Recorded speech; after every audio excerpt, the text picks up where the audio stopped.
وسلم صلى الله عليه وسلم صلى الله على محمد صلى الله عليه وسلم صلى الله على محمد أقدموا ظلم الليالي واسبق ركب المعالي أقدموا ظلم الليالي واسبق ركب المعالي وابذلوا كل الغوالي وارفعوا دين محمد واغلوا ظلم الغوالي وارفعوا دين محمد صلى الله على محمد على محمد صلوا على النبي.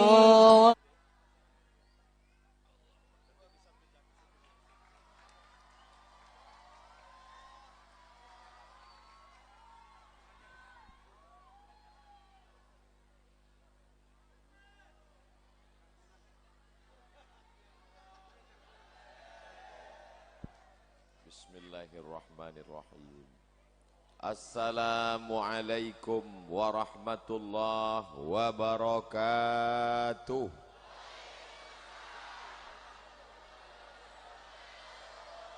Anak raja pergi menyelam, ingin mencari batu pualam. Dari bunyi sambutan salam, nampaknya belum makan malam.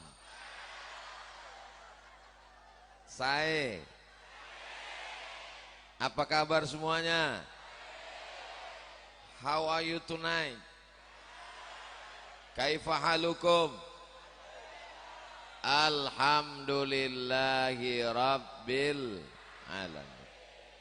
Allahumma salli ala sayyidina Muhammad wa ala alihi wa sahbihi wa barik wa sallim.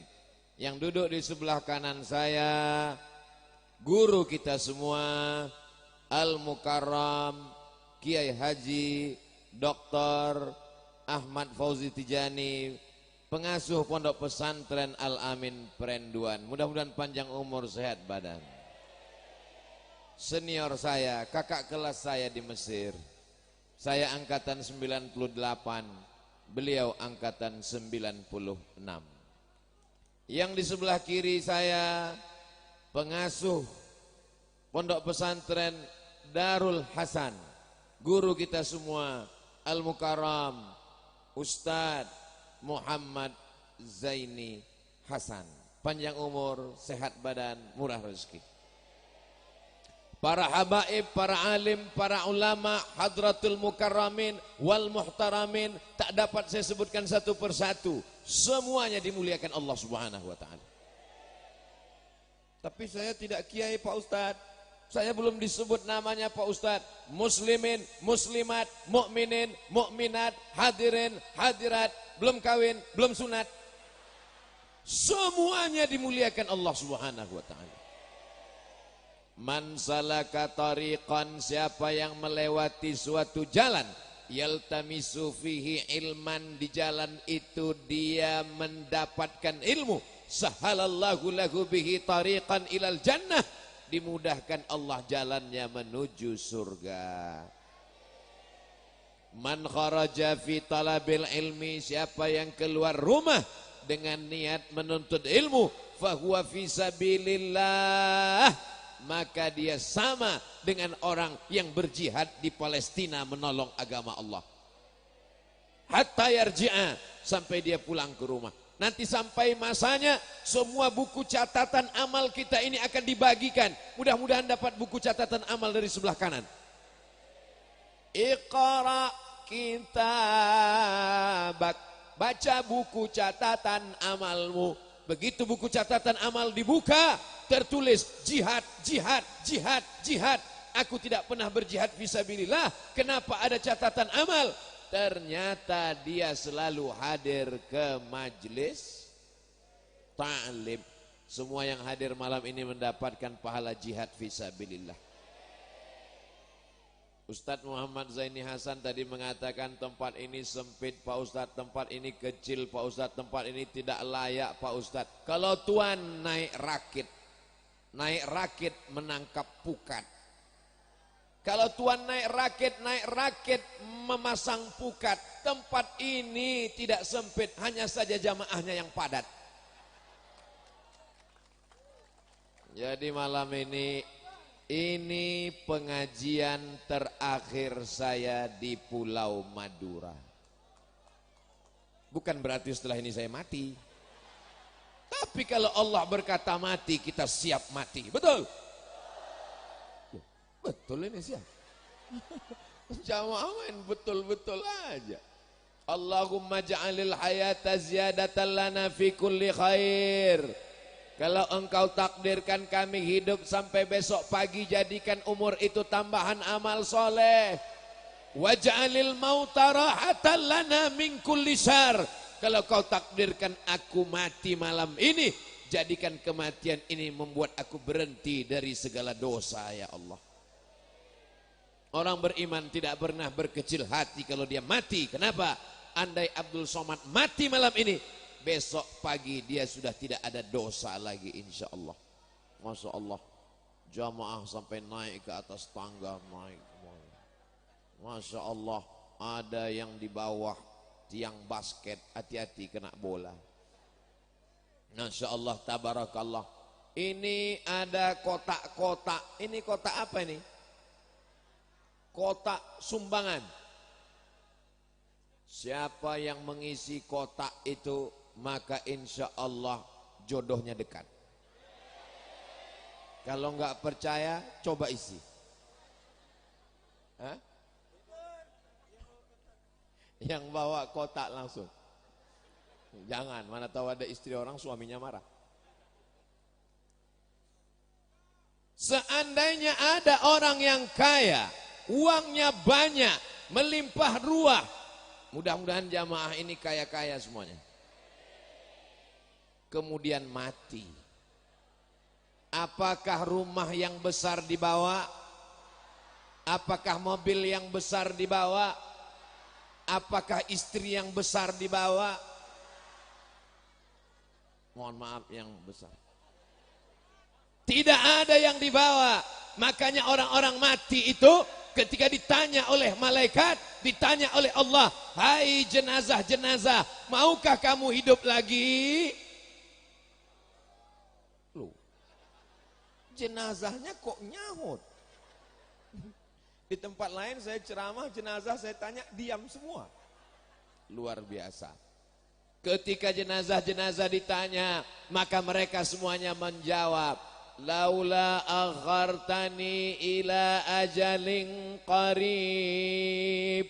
Seandainya engkau beri engkau masa untuk hidup lagi, semenit, sedetik, fa asaddaqa, aku akan bersedekah. Ternyata orang-orang mati itu ingin hidup atau tidak? Orang-orang yang sudah meninggal itu ingin hidup atau tidak? Apakah mereka kalau dihidupkan ingin sholat? Apakah kalau dihidupkan ingin berzakat? Mereka menjawab, fa'as-saddaqa, kami ingin bersedekah. Ini sudah tepat. Kotak-kotaknya disebarkan ke ibu-ibu karena memang mereka yang bawa dompet. Adapun bapak-bapak uangnya sudah diserahkan ke ibu semua. Betul, Bu? Semuanya ngaku. Sallallahu ala Muhammad, sallallahu alaihi wasallam, sallallahu ala Muhammad, sallallahu alaihi wasallam. Ya Nabi salam alaika, ya Rasul salam alaika, ya Habibi salam alaika, salawatullah alaika. Kemarin di tempat yang lain ketika saya berselawat malam-malam, itu handphonenya menyala. Tapi di Darul Hasan kenapa tidak menyala? Rupanya sudah disedekahkan ke kotak semua. Masya Allah, tabarakallah. Mudah-mudahan diganti Allah dengan handphone yang baru. Oh, serius nih. Seandainya ada seorang anak menggendong ibunya dari Bangkalan, dibawa ke tanah suci Makkah, setelah itu tawaf 7 putaran, setelah itu dia bawa sa'i antara Safa dan Marwah, setelah itu dia bawa ke Padang Arafah, lalu mampir ke Musdalifah, melontar jumrah haji dan umrah. Apakah dapat menebus 9 bulan dalam perut ibunya? Apakah dapat menebus teriakan ibunya saat melahirkan? Ibu-ibu zaman sekarang agak ringan melahirkan karena sudah ada sesar. Zaman dulu berat, resikonya mati. Zaman sekarang katanya sudah agak mudah, malah mudah sekali melahirkan sekarang Pak Ustadz. Seperti besin aja, lahir langsung. Tapi ternyata ada dokter kandungan yang ngomong ke saya, Ustadz Somad, jangan lagi pernah meremehkan perempuan yang melahirkan. Ternyata perempuan yang dioperasi sesar, lapisan-lapisan perutnya disobek, berdarah, puluhan tahun masih tetap terasa sakitnya. Kita laki-laki tidak pernah merasakan itu. Andai kuceritakan rasanya, pasti perempuan ini akan komplain semuanya. Mereka tidak percaya. Betul? Kenapa? Karena rasa tak bisa diungkapkan dengan kata-kata. Andai ku coba merangkai kata untuk menceritakan rasa, pastilah kata-kata itu berdusta. Kenapa? Karena rasaku belum tentu rasamu. Yang bisa merasakan melahirkan itu hanya perempuan. Ibu-ibu mengandung 9 bulan 10 hari. Betul? Di Bangkalan mengandung masih 9 bulan 10 hari. Alhamdulillah. Ibu-ibu menyusukan anaknya 2 tahun, betul? Maka disebutkan sorga di bawah telapak kaki dulu. Sekarang sorga di bawah telapak kaki babysitter. Sorga di bawah telapak kaki pembantu. Sorga di bawah telapak kaki. Tapi insya Allah sampai hari ini ibu-ibu masih menyusukan anaknya. Susukan anak Anda ASI eksklusif selama 6 bulan. Iklan Dinas Kesehatan Republik Indonesia. Kalau Anda susukan anak Anda dengan ASI eksklusif, tulangnya sehat, selamat dari osteoporosis. Otaknya kuat, menangkap pelajaran, cepat hafal Quran. Badannya, antibodinya kuat, jauh dari segala macam penyakit.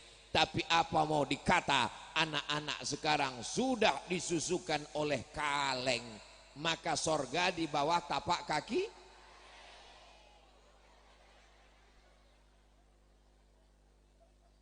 Anaknya, ada tadi yang bilang susu sapi. Anaknya yang kecil dibawa pengajian, nangis, dibelikan balon. Nangis, ditakut-takuti. Jangan nangis ya nak, tuh ada pesawat di atas. Demi ikut pengajian. Berapa kali ibu-ibu diteriaki orang saat akan nikah. Aku nikahkan engkau dengan anakku dengan mahar seperangkat alat sholat dan kitab suci Al-Quran tunai. Tanya saksi. Sah apa enggak sah?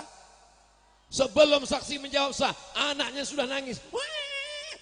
Apa kata keluarga di situ? Keluar. Berapa kali ibumu kena marah di tengah orang ramai gara-gara tangisanmu. Belum lagi ibadah puasanya. Ketika engkau berada dalam perut ibumu, 30 hari mereka tidak puasa. Betul Bu? Ramadan berikutnya, saat mereka akan puasa, mereka menyusukan anak 30 hari lagi enggak puasa. Ramadan berikutnya, saat akan menyusukan anak, ternyata menyusukan anak menurut Al-Quran.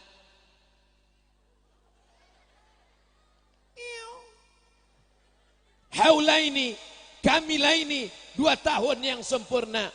Dalam kandungan 30 hari nggak puasa.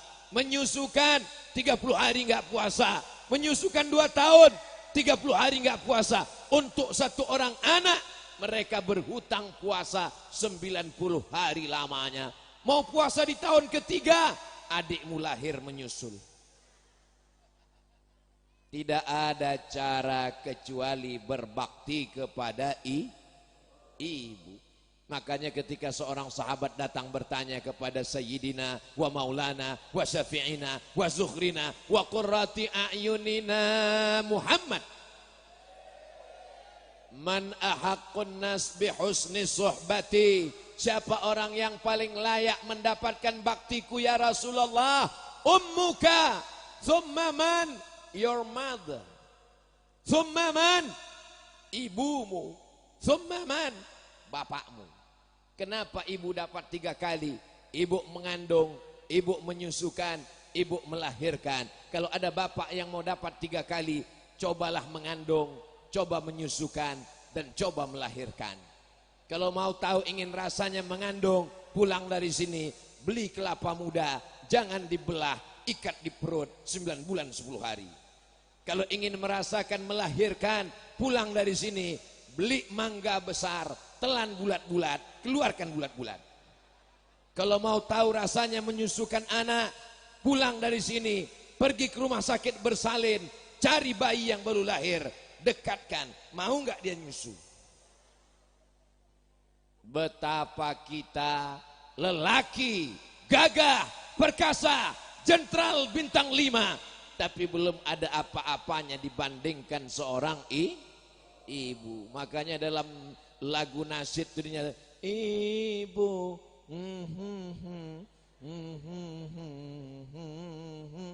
mengandung, melahirkan, mengandung lagi, melahirkan lagi. Mudah-mudahan semua anaknya jadi anak-anak soleh. Man ala salasa banatin, siapa yang membesarkan 3 anak perempuan, fa'addabahunna, dididik dengan baik, wa zawwajahunna, nikahkan dengan orang baik-baik, wa ahsana ilaihinna, buat baik sampai mati, falahul jannah, maka surgalah baginya. Siapa yang punya 3 anak perempuan sudah punya tiket masuk surga. Lalu datang seorang sahabat, anak saya baru 2 ya Rasulullah, tambah 1 lagi. Anak saya 2-duanya laki-laki, pingin punya anak perempuan, namanya sudah disiapkan. Bahasa Marokonya kalau baik itu mizyan, artinya baik. Bahasa Maduranya say. Baik, disiapkan nama mizyan. Begitu lahir, kalau perempuan mizyana, mau disiapkan mizyana, panggilan anak-anak. Begitu lahir laki-laki, tinggal robah jadi muzakkar, mizyan. Nama anakmu siapa? Farid. Kalau lahir perempuan, Faridah. Nama anakmu siapa? Musib. Kalau perempuan,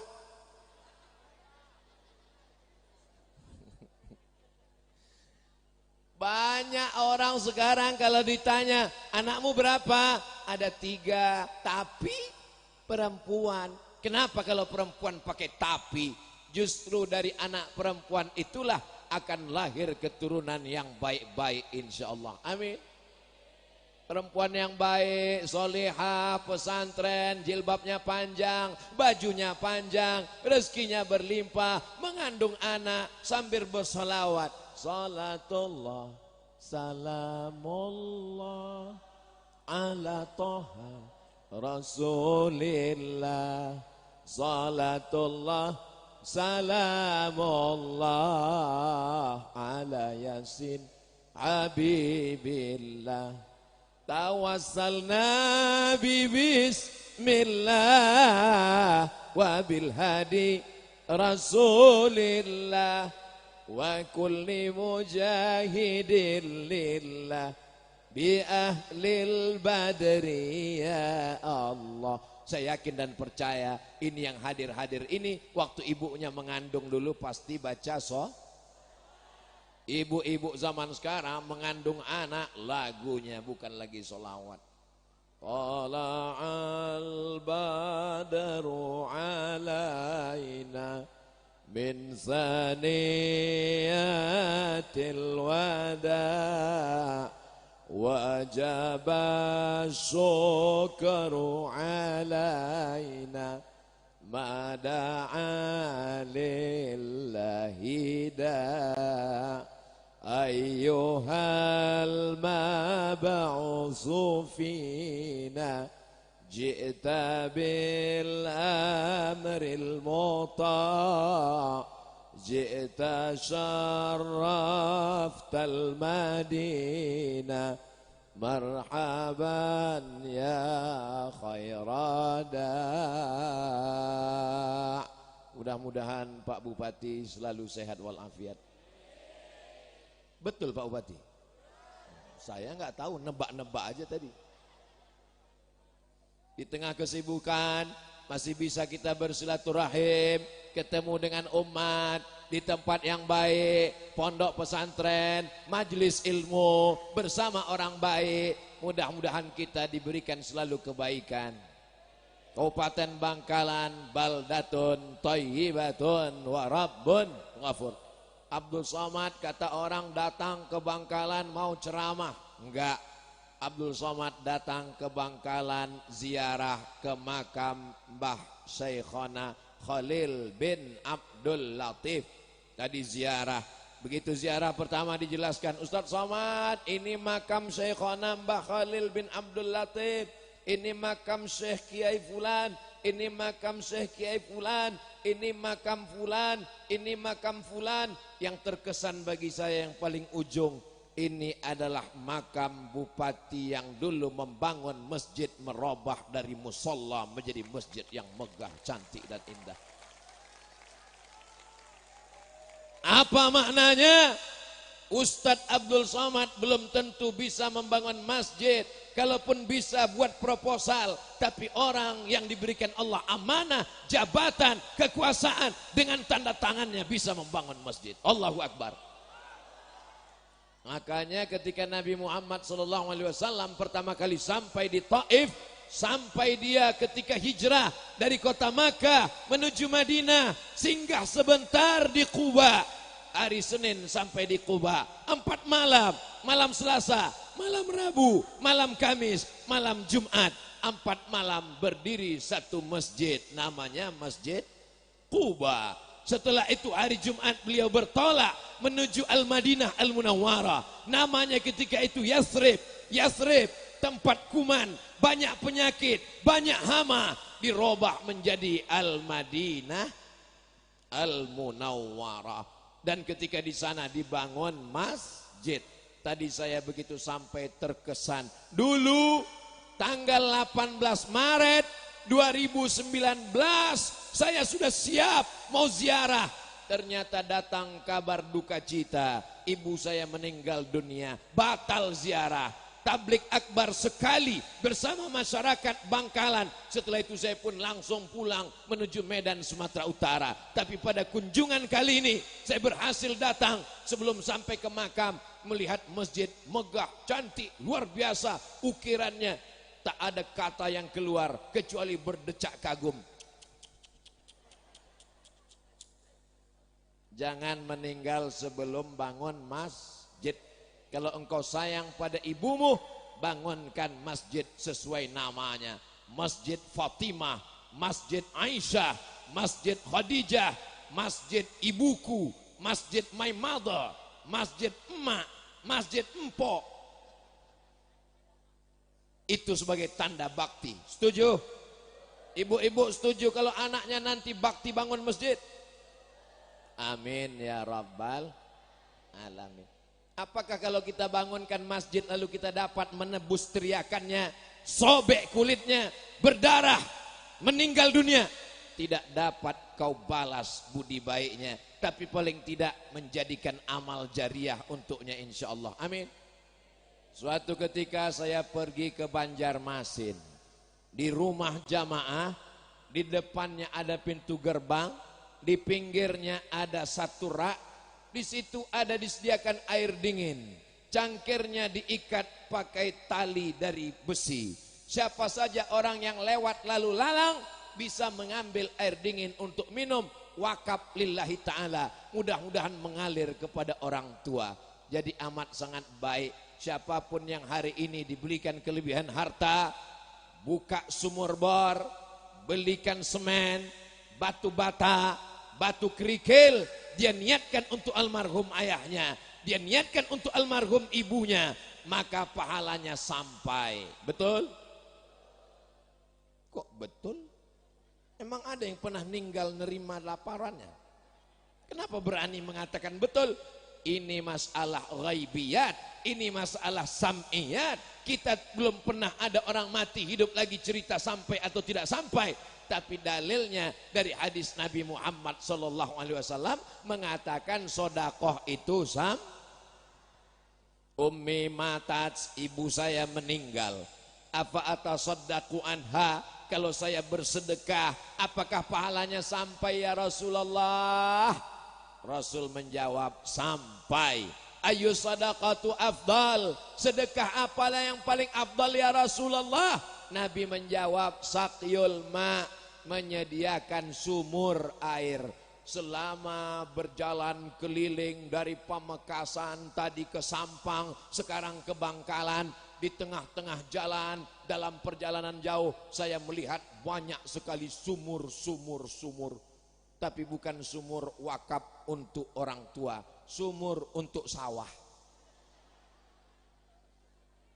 Memang sumur itu kan pengganti irigasi, tapi kalau dia wakafkan sumurnya untuk sumur bor, pondok pesantren, anak-anak sholat subuh, zuhur, asar, maghrib dan isya, sholat Jumat, mandi, masak, sampai hari kiamat airnya mengalir. Itulah disebut dengan shadaqatun jariyah. Muliakan ibumu. Saya sudah banyak ketemu orang, jauh berjalan banyak dilihat, lama hidup banyak dirasa, ketemu orang macam-macam ceritanya, tapi kebanyakan orang-orang berhasil itu adalah orang yang berbakti kepada ibu. Ayah Pak Ustadz sama juga. Kenapa Ustadz lebih menekankan ibu? Karena kita adalah fotokopi dari ibu kita. Saya dulu waktu tausiah ke Kuala Lumpur, Malaysia, sampai di sana datang orang Malaysia nanya, Ustadz Somad ibunya masih ada? Masih. Sekarang di mana? Di Pekanbaru Riau. Kami mau datang ke sana. Ngapain? Mau ketemu dia. Loh, saya yang ceramah kenapa nyari ibu saya? Kami mau lihat bagaimana dia membesarkan Ustadz. Mereka pun datang rame-rame nanya ibu saya, Ustadz Somad itu gimana kecil? Ya sama kayak bayi yang lain. Makanannya apa? Nasi, susu. Minumannya apa? Mereka tanya-tanya macam-macam.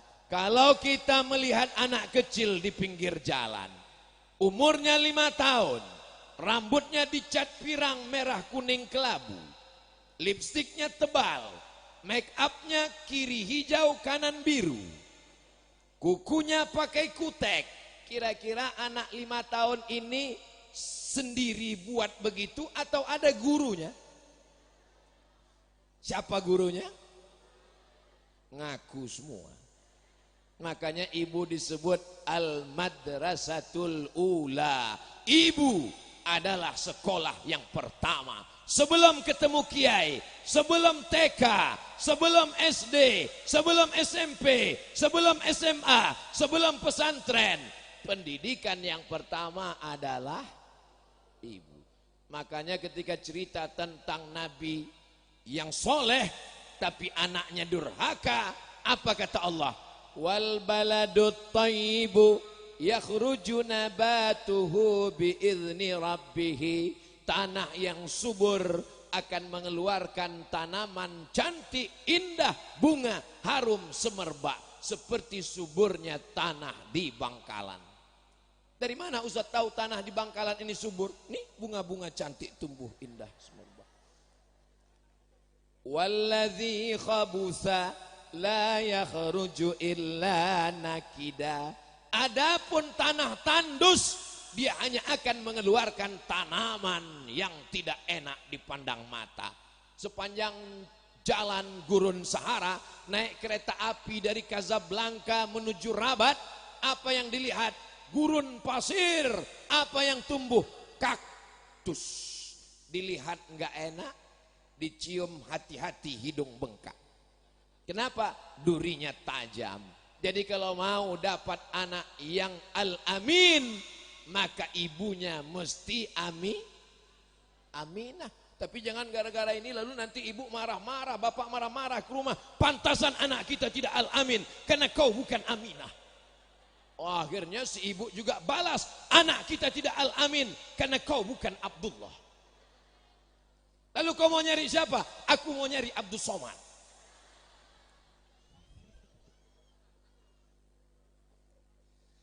Insya Allah ini semuanya adalah aminah.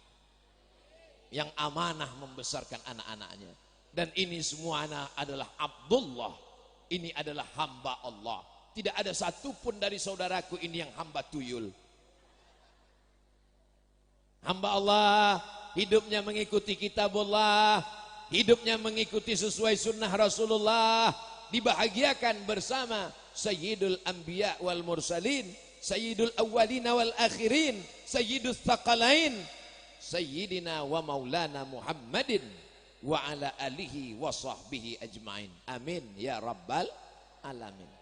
Maulaya salli wa sallim daiman abada ala habibika khalqi kullihim Muhammadun sayyidul kaunaini wa thaqalaini wal fariqaini min urbin wa min ajami maulaya salli wa sallim daiman abada ala habibika khairil khalqi kullihim antal habibul ladzi turja syafa'atuhu likulli hawlim minal ahwali muqtahimi maulaya salli wa sallim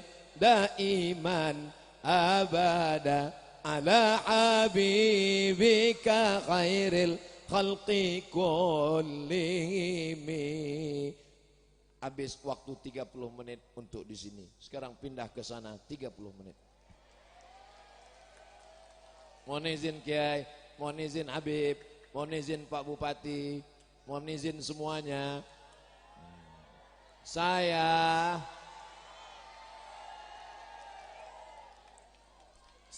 sebetulnya lebih senang berdiri di sana. Kenapa? Karena kalau saya berdiri di sana, kameranya ngarah ke saya, di sana wajah saya putih. Karena lampunya terang. Kalau berdiri di sini, nanti diarahkan kameranya kemari, diupload ke Instagram, semuanya komen, Ustadz sesat mukanya hitam. Pantasan nggak bisa masuk Singapura.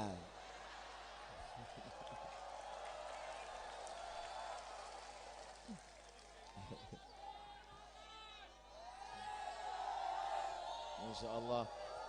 Mudah-mudahan ini adalah anak-anak santri yang berbakti kepada orang tua. Nanti kalau pulang ke rumah muliakan ibu ya. Cium tangannya, peluk tubuhnya, cium keningnya. Kalau sudah kerja punya uang belikan kain yang mahal. Senangkan hatinya. Janji. Rezeki raja-raja, maka muliakan ibumu seperti raja. Bukan hadis Nabi, dapat saya di grup WhatsApp. Saya banyak ketemu orang kaya-kaya.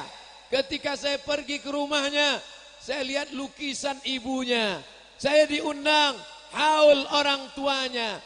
Tapi jangan karena ibu dengan ayah engkau tidak berbakti. Engkau berada di dalam hati ibumu, tapi engkau berada dalam akal pikiran ayahmu. Ibumu merenungkan engkau dalam hatinya.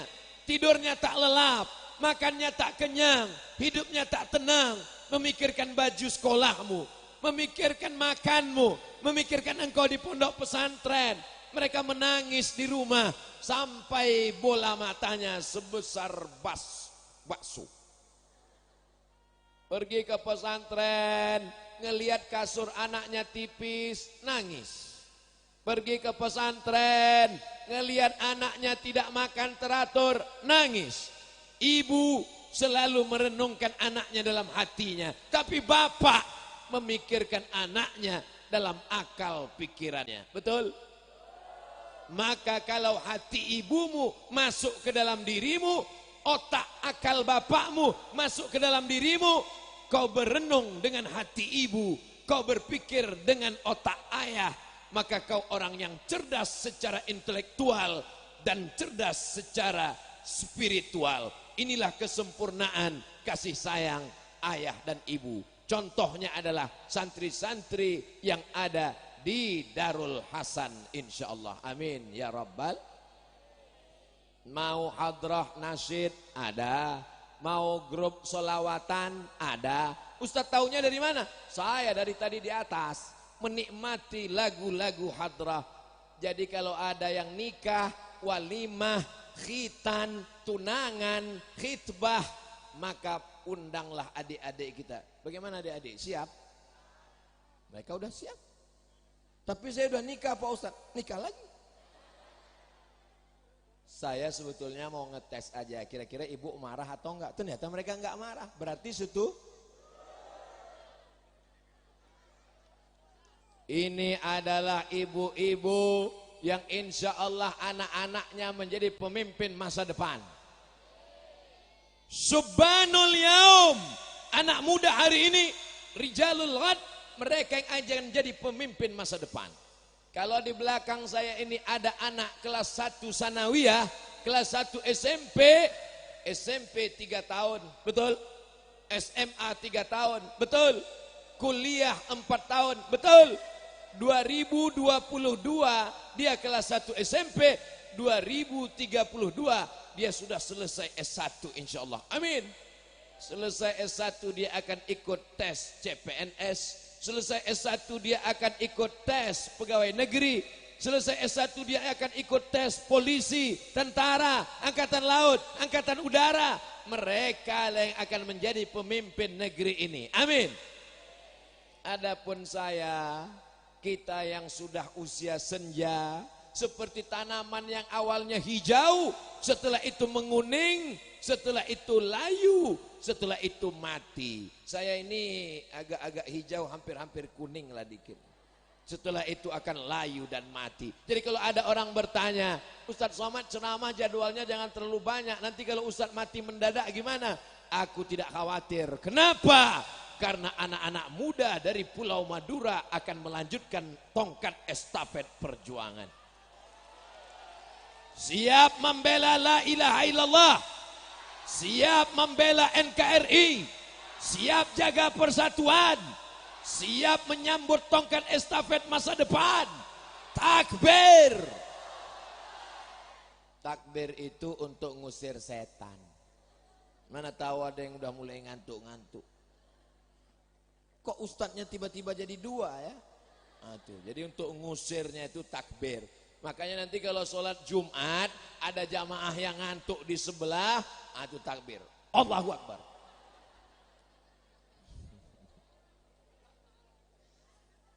Mana dalilnya?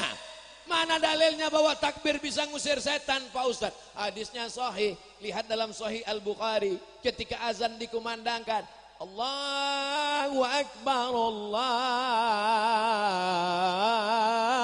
Akbar. Maka saat azan dikumandangkan, setan lari terbirit-birit sampai terkentut-kentut. Begitu bunyi hadisnya. Wa alaihi duratun, sampai terkentut ketika azan dikumandangkan. Jadi kalau ada orang yang ngantuk saat pengajian atau dia kerasukan setan, ada orang kerasukan. Ketika dibacakan ayat kursi, Allahu la ilaha illa huwal hayyul la ta'khudhuhu sinatun lahu ma fis samawati Dia bukan takut, malah ketawa. Kik. Maka salah satu adalah diazankan di telinga sebelah kanan. Allahu Akbar, Allahu Akbar. Maka insya Allah dia akan sadar. Dua kemungkinan, sadar karena azannya atau sadar karena kaget terkejut. Saking kuat suaranya. Tapi sekarang banyak anak-anak muda yang azannya mengkhawatirkan. Allahu Akbar, Allah. Dia yang azan, kita yang ragu. Ini kira-kira sampai ujung apa enggak nih? Kita khawatir jangan-jangan pas hayya 'alas shalah innalillah. Itu tidak terjadi di Bangkalan. Amin. Itu tidak terjadi di Pulau Madura. Amin. Itu hanya terjadi di planet Mars dan pesawat UFO. Allahu Akbar. Berbakti kepada ibu sudah, berbakti kepada ayah sudah, tapi ada orang, dia bukan ayahmu. Ayahmu ada 3. Ayahku 1 Pak Ustadz. Ayahmu 3 guys. Ayah yang pertama, alladzi waladaka, yang menikah dengan ibumu lalu dia jadi ayahmu. Yang kedua, alladzi zawwajaka ibnatahu, yang mempunyai anak gadis lalu dinikahkannya dengan kamu.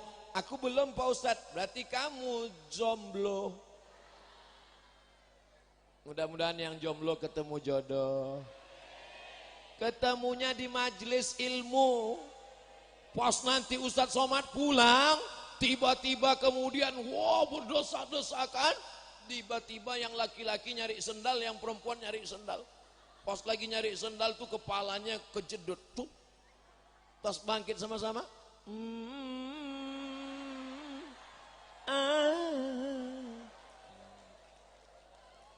Enak ceritanya kalau ditanya anak. Papa, ayah, mama. Iya, dulu kalian ketemunya di mana? Dulu ada pengajian di Darul Hasan.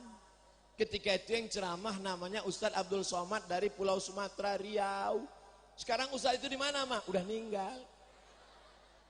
Ketika itu mama sama papa lagi cari-carian sendal, ketemu. Akhirnya kami dinikahkan. Tausiah pernikahannya oleh Al-Mukarram Kiai Haji Dr. Ahmad Fauzi Tijani. So sweet. Sekarang banyak bapak ibu tidak bisa cerita enak ke anaknya. Ketika anaknya nanya, ayah, papa, mama. Dulu kalian ketemunya gimana? Jangan tanya-tanya. Akhirnya dia penasaran, dia tanya sama neneknya. Nenek. Dulu papa sama mama ketemunya di mana? Salah sambung. Dulu papa sama mama ketemunya di mana? Facebook. Dulu di Facebook mamamu kecil sekali. Pas ketemu besar sekali. Amin. Bapakmu yang pertama menikah dengan ibumu, lalu kau jadi ayahnya.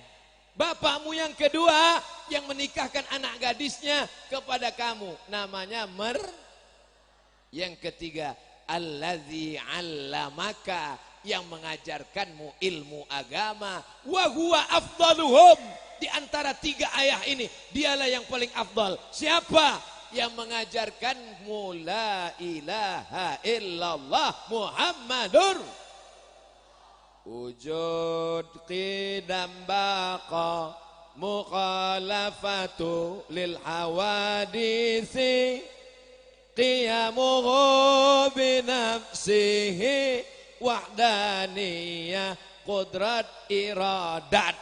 Wujud, qidam, baqa, mukhalafatul hawadithi, qiyamuhu binafsihi, wahdaniyah, qudrat, iradat, ilmun, hayat, sama, basar, kalam. Sehingga dengan ilmu itu engkau bisa membedakan antara Tuhan dan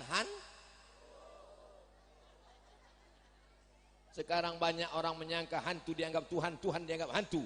Karena tidak bisa membedakan nafi isbat.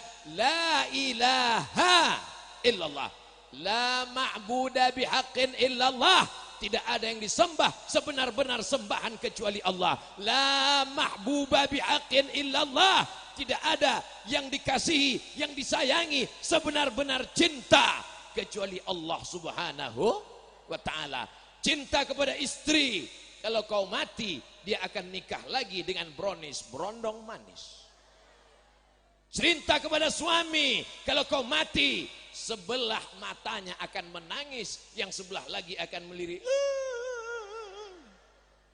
Tapi kalau kau cinta kepada Allah, itulah yang akan menjadi bekal menghadap. Siapa yang mengajarkan itu? Yang mengajarkan itu adalah para kiai, para habaib.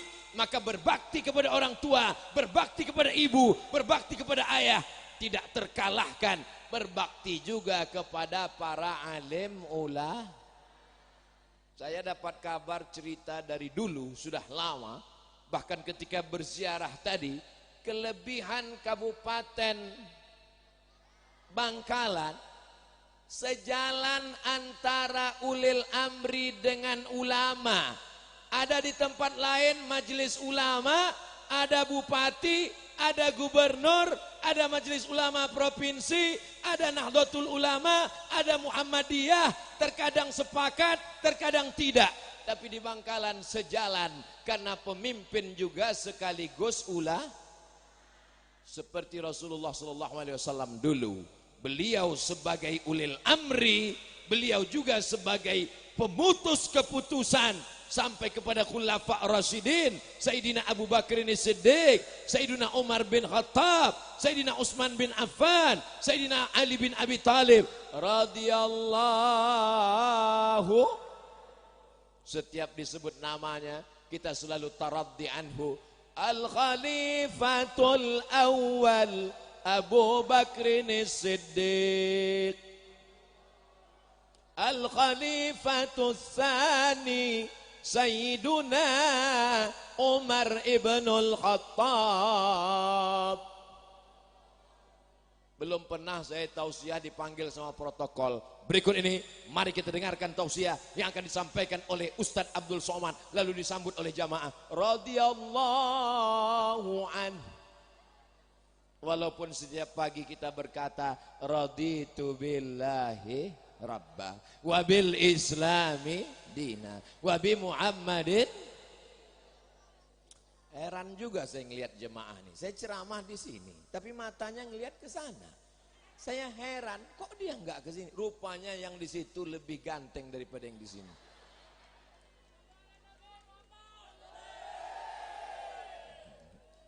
Allahumma arhamna bil Qur'an waj'alhu lana imamau wa nurau wa hudaw wa rahmah. Allahumma dhakkirna minhu ma nasina wa 'allimna minhu ma jahilna warzuqna tilawatahu ana al-laili wa atrafan nahar waj'alhu lana hujjatan ya rabbal alamin. Begitu Al-Quran dibacakan oleh qori kita tadi dengan suaranya yang luar biasa, dari awal sampai akhir mata saya melihat beliau. Apa yang Ustaz perhatikan? Lehernya sama dengan leher saya, mulutnya sama dengan mulut saya, tapi kenapa yang keluar beda? Begitulah kelebihan yang diberikan Allah Subhanahu wa ta'ala.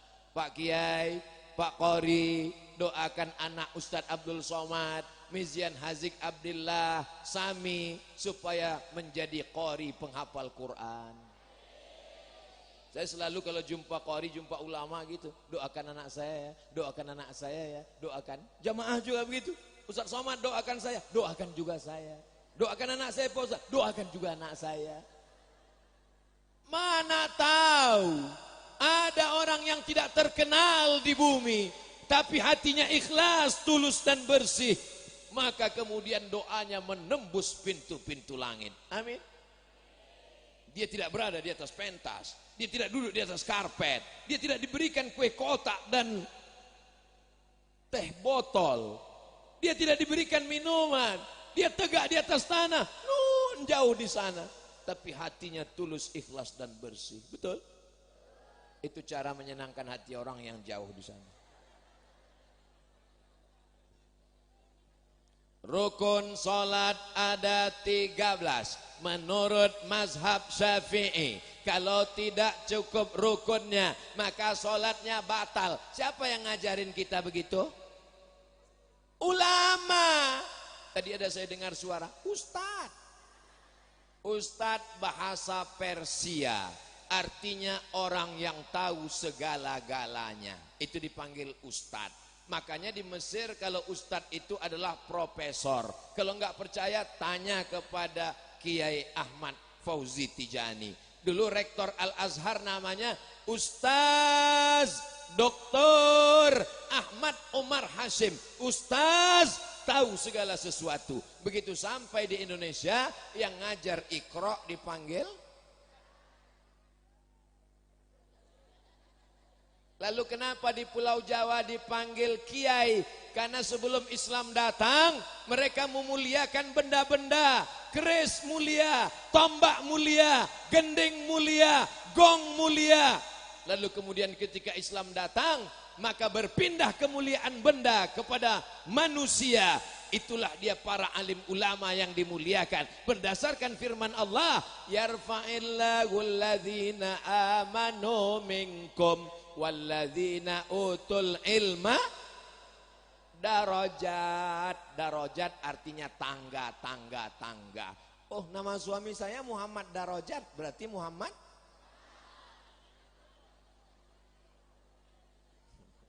Mohon maaf Pak Darajat, jangan tersinggung. Darajat artinya anak tangga supaya naik ke atas. Makanya dalam hadis dikatakan, man shalla alayya salatan, siapa yang berselawat kepadaku 1 kali, sallallahu alaihi biha asyra, Allah balas 10 kebaikan, wa utad anhu asyra sayyiat, ditutupi 10 dosa dan kesalahan, wa rufi'at lahu asyra darajat, dinaikkan 10 darajat. Orang yang nggak ngaji nanya, Ustadz Somad, katanya kalau sholawat naik 10 darajat. Iya, darajat Celcius apa Fahrenheit? Darajat di situ tidak terkait dengan cuaca, tapi dia adalah darajat anak tangga kemuliaan makin dekat dengan surga dengan Nabi Muhammad sallallahu alaihi wasallam. Wahai para habaib, wahai para kiai, wahai para alim ulama, cintai kami, izinkan kami mencintaimu supaya kami masuk ke dalam surga dekat darajatnya dengan Nabi Muhammad sallallahu alaihi wasallam. Rasanya sudah cukup adil. 30 menit di tempat yang terang, 30 menit di tempat yang gelap. 30 menit wajahnya putih, 30 menit wajahnya agak hitam. Jangan bilang. Allahumma sholli alaihi wasallam. Assalamualaikum Ustadz. Waalaikumsalam. Kami pemuda Bajeman. Bajeman. Mohon maaf sebelumnya, sudah saya maafkan. Saya lagi jomblo. Wow. Bagaimana konsep memilih pasangan hidup menurut syariat Islam? Yang pertama, kalau kamu laki-laki, lihat dulu wajahnya. Yakinkan dia perempuan. Soalnya sekarang banyak laki-laki mirip seperti, karena dia sudah dipermak ikut kontes lady boy. Wajahnya lady, kakinya tungkahul mar'atu li arba. Perempuan dinikahi karena 4. Yang pertama liha, karena dia kaya. Kalau ada di sini perempuan, lihat cincinnya ada 1, yang ini cincinnya 3, pilih yang 3. Bukan kata saya, hadis mengatakan begitu. 5 liha. Yang kedua walihasabiha, karena keturunan. Yang 1 darahnya merah golongan A, yang 1 darahnya biru. Pilih yang mana? Jangan yang biru, payah nyari donatur. Anak kiai, anak ulama, bangsawan. Tahu arti bangsawan? Bangsa yang hidup di. Yang ketiga, wali jamaliha, karena cantik. Kalau dia minum kopi, kelihatan mengalir. Itu makanya perempuan cantik disuruh pakai cadar. Supaya apa? Supaya supir angkot enggak tabrakan di pinggir jalan. Yang keempat, fasfar bidzatiddin. Lihatlah agama. Tapi jangan lupa ada catatan di ujung. Fasfar bidzatiddin taribat yadaka. Kalau kau lihat agamanya, maka engkau akan selamat. Tiba-tiba datang mahasiswa menemui saya. Assalamualaikum Ustaz Somad. Waalaikumsalam. Kemarin Ustaz ceramah katanya kalau mau nikah cari 4. Karena hartanya, karena keturunannya, karena nasabnya, karena cantiknya, karena agamanya. Betul. Tolong Ustaz carikan saya yang ada 4-4-nya. Kalau ada 4-4-nya ngapain saya kasih ke kamu? Tolong nanti sebelum diupload yang bagian ini jangan diupload. Dipotong. Takutnya didengar orang rumah.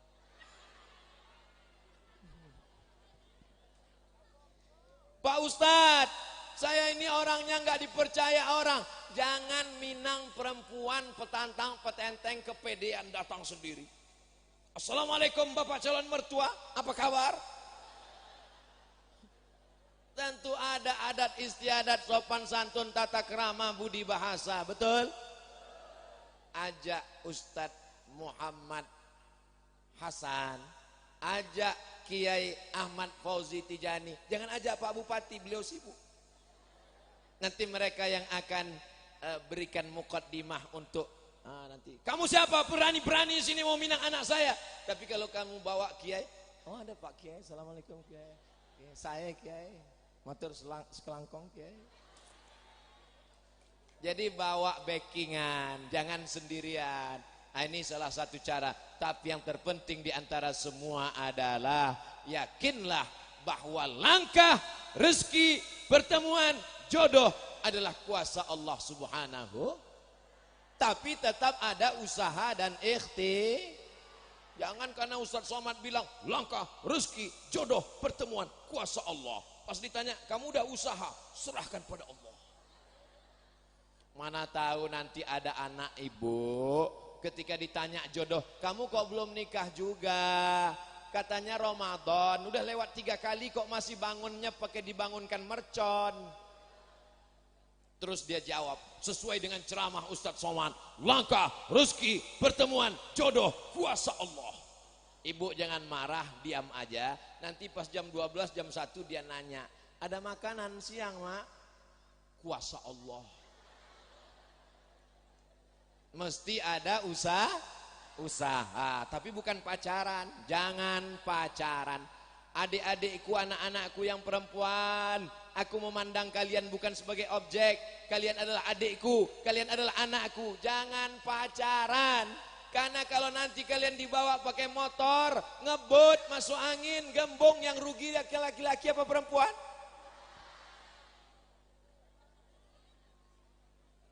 Akad nikah, majelis yang paling sakral, paling suci, mestinya adalah majelis yang paling bersih.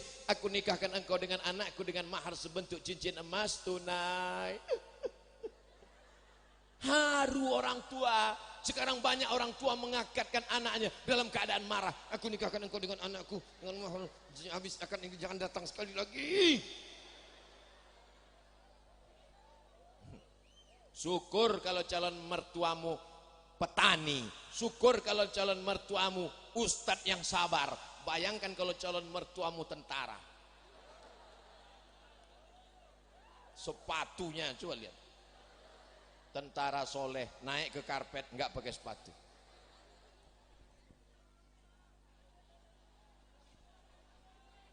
Allahumma sholli alaihi wasallam. Apakah harus dimandikan ulang? Apa ceritanya ini?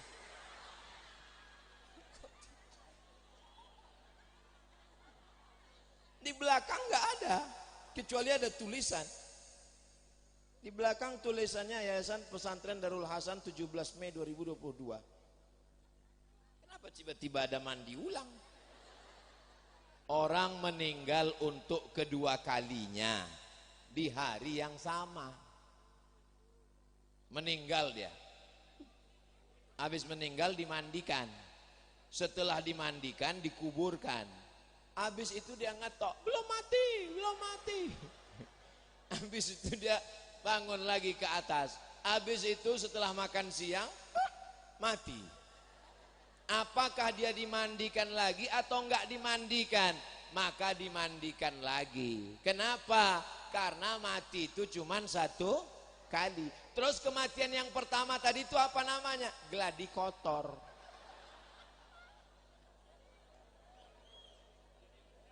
Kullu nafsin dha'iqatul maut. Merasakan mati sekali. Lalu mati yang pertama tadi itu apa? Mati suri. Maka kalau ada orang meninggal, pastikan bahwa dia benar-benar mati. Keluar surat mati dari rumah sakit. Jangan sampai harta warisan dibagi udah pesta, kawan hidup lagi.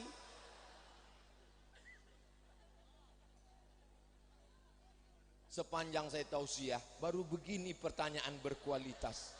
Memang masyarakat Bangkalan ini ngaji, orangnya ngaji. Di tempat lain pertanyaannya enggak berkualitas banget. Ustadz Somad, bumi ini bulat apa peta? Aduh. Ustadz Somad, Nabi Adam nikah dengan Siti Hawa, Pak Kuahnya siapa ya? Aduh. Capek deh.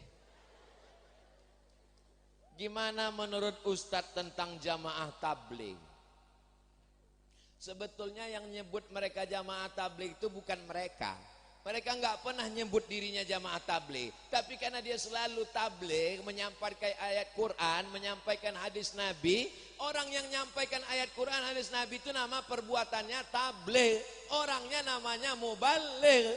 Lalu kemudian orang mengatakan, itu jamaah apa? Jamaah tabligh. Jadi bukan, ada juga orang mengatakan, itu jamaah apa? Itu namanya jamaah KUPJ. Apa itu? Kelompok Ustadz Panjang Jenggot.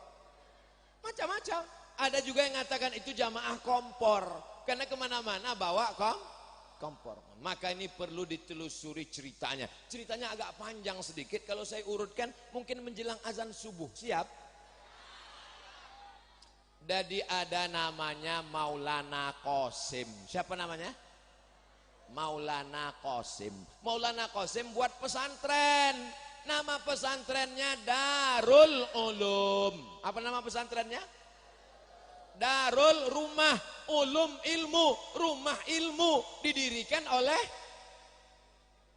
Maulana Qasim. Maulana Qasim mendirikan, hafal karena ini nanti akan masuk UAS, ujian akhir semester. Lalu kemudian tempatnya namanya Deoban. Deoban itu di India. Di India itu umat Islam mayoritas atau minoritas? Minoritas. Penduduknya 1 miliar. Umat Islam memang banyak 300 juta. Tapi saudara kita yang non muslim 700 juta. Nggak bisa sembarangan tabligh akbar begini. Kita bisa tabligh akbar ini kan karena mayoritas, betul? Kalau minoritas jangan tabligh akbar, masuk aja nggak bisa.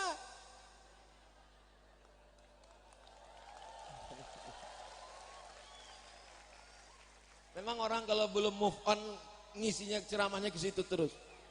Nah, lalu karena nggak bisa tabligh akbar, nggak bisa pengajian meriah begini, salah satu santrinya namanya Maulana Ilyas. Siapa namanya?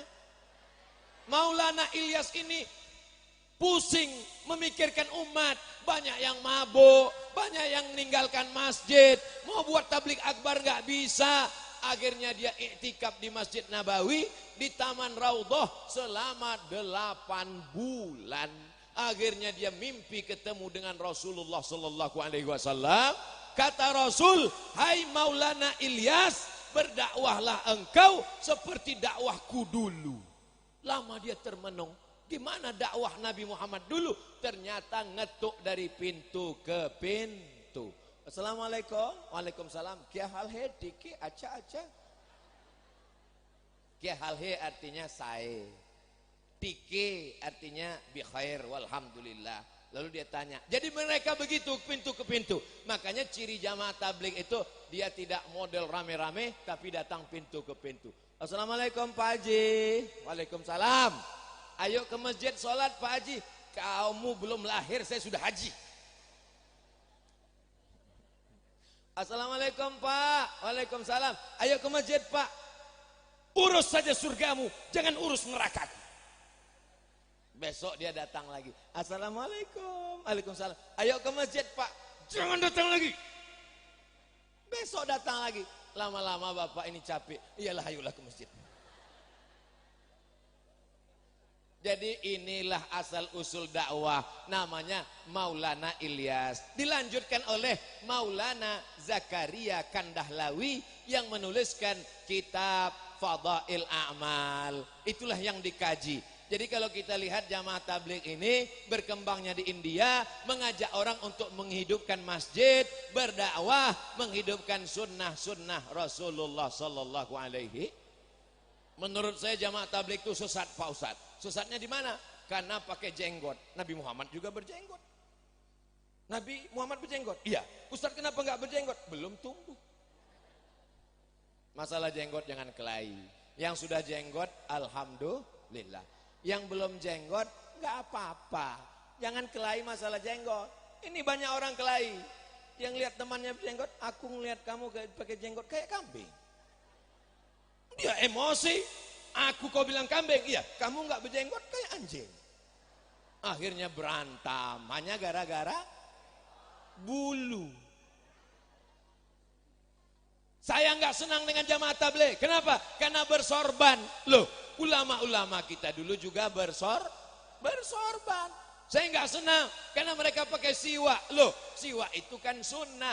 Adapun masalah iktikaf di masjid, maka dimusyawarahkan. Wa amruhum syura bainahum. Supaya jangan terjadi konflik di tengah masyarakat. Paham? Ngerti? Baik. Itulah yang dapat dijelaskan oleh Al-Fakir Abdul Somad. Dimulai jam 8, sekarang sudah jam 9:10. Ini sudah keluar kode etik. Karena Abdul Somad biasanya ceramah 60 menit sesuai yang tertulis di botol 600 ml. Tapi botolnya malam ini beda. Tulisan botolnya Barik Lana. Enggak ada sambungannya. Karena kalau ada nasinya pasti fima rozak tanah wakina. Pakailah produk sendiri. Barik Lana adalah produk sendiri dari Pondok Pesantren Al-Amin Prenduan sampai kemari, sampai kalau kita minum pakai produk sendiri. Kalau belanja ke supermarket yang berbasiskan pondok pesantren, bangkitkan ekonomi umat. Itulah yang dapat disampaikan oleh Al-Fakir Abdul Somad. Banyak kata-kata tidak berkenan di hati, menyinggung perasaan. Sudikah Bapak Ibu memaafkan silap salah Abdul Somad? Selesai. Aku qauli hadza astaghfirullah li wa lakum. Menangkap puyuh di Bukit Selasih. Thank you dan terima kasih. Wallahul muwaffiq ila aqwamit thariq. Jangan bubar dulu. Masih ada urutan acara-acara kita berikutnya. Masih ada doa, masih ada sambutan, masih ada tanda tangan prasasti dan berikutnya. Jangan kemana-mana, kita lanjutkan setelah yang satu ini. Assalamualaikum warahmatullahi wabarakatuh. Waalaikumsalam warahmatullahi wabarakatuh.